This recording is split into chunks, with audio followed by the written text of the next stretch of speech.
Bonjour à toutes et à tous, bienvenue à nouveau sur la chaîne Formation OTM et Logistique pour cette nouvelle vidéo sur les Incoterms 2020 expliqués étape par étape.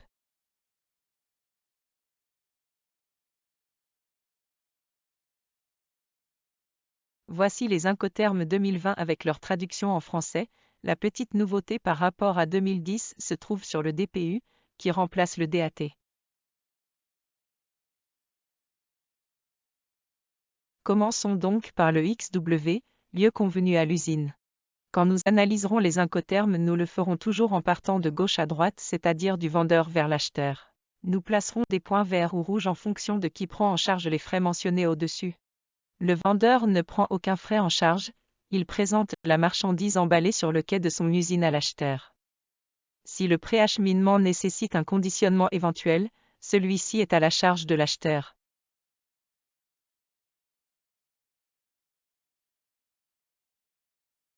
Le deuxième incoterme est le FCA.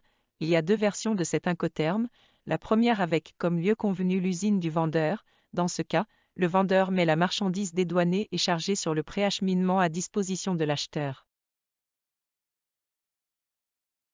Voici la deuxième version du FCA, le lieu convenu est un port ou un aéroport, une plateforme, etc.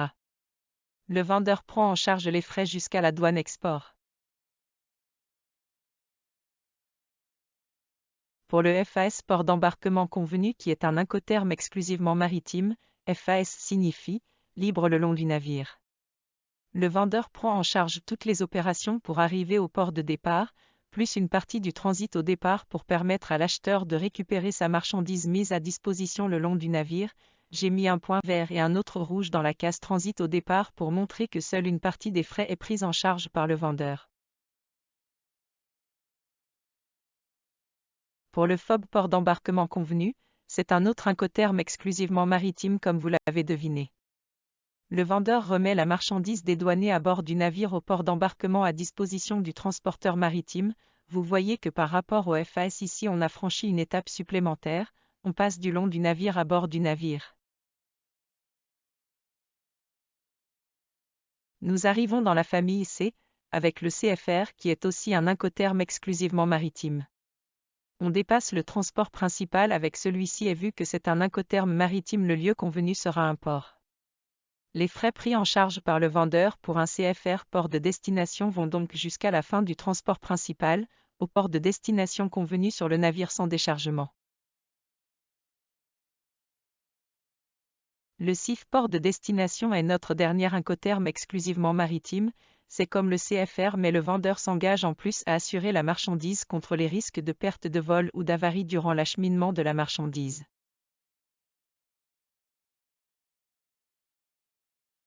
Pour le CPT, il y a deux versions de cet incoterme comme pour le FCA. Nous avons soit un CPT avec comme lieu convenu le transit à l'arrivée ou soit un CPT avec comme lieu de destination convenu l'usine du vendeur. Je vous mets donc des points verts en plus des rouges dans les cases transit à l'arrivée et post-acheminement qui correspondent à ces deux versions.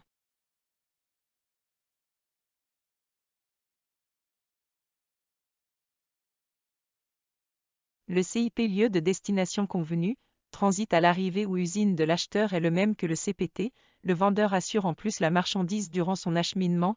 Je vous le fais en une fois, j'ai donc mis les points verts et rouges en double dans les cases transit arrivée et post-acheminement pour matérialiser les deux cas en une ligne.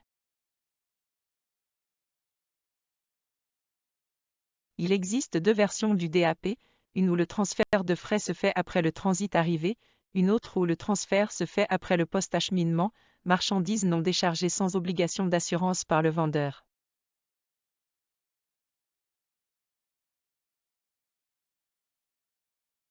Le DPU est comme un DAP auquel il faut ajouter le déchargement. Le vendeur s'engage à mettre à disposition la marchandise sur le véhicule du post-acheminement déchargé mais sans obligation d'assurance. Et enfin le DDP avec lieu de destination, le vendeur assume tous les frais et doit mettre la marchandise dédouanée au lieu de destination convenu, non déchargé et sans obligation d'assurance.